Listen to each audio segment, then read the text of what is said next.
Hello friends, in this video I will tell you how Windows 10 damaging your hard disk and SSDs, and I will also tell you how to solve it. So guys, in Windows 10 version 2004 the function of optimized drives is not working properly. That is, it's not displaying the time of optimization of drives correctly, and that bug could affect the performance and longevity of SSD. In fact, the problem existed during the beta period, and Microsoft fixed it in Windows 10 build 19551, released in January 2020. But the latest version of Windows 10 version 2004 that we are using hasn't fixed, and even Microsoft hasn't confirmed the problem yet.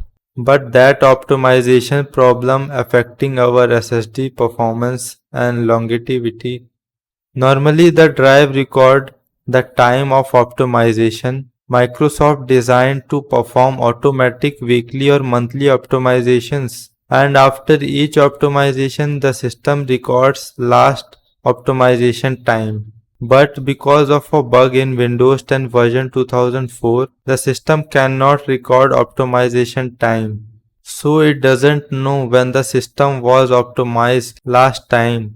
And when you restart or turn on your system, the system performs automatic optimization operations on the drives again and again.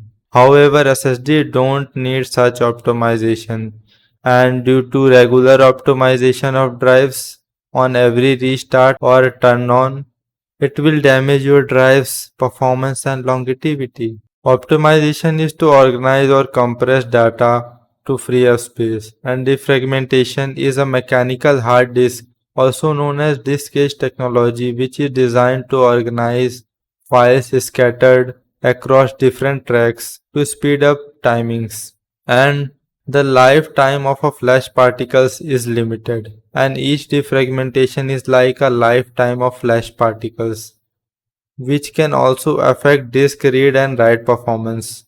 So friends, how to solve it? So let's solve this problem. First, you have to go on search bar and search defragment and optimize drives, and open defragment and optimize drives. Click on change settings, and then we have to uncheck the run on a schedule option. Then click OK. This will turn off automatic optimization for your system. If you want to optimize your drives, then you can do it manually by selecting any drive you want and then click to optimize. And now this problem has been solved, and I hope Microsoft will soon fix this problem as soon as possible. If you like this video, hit a like and subscribe to this channel for more videos. Thank you guys.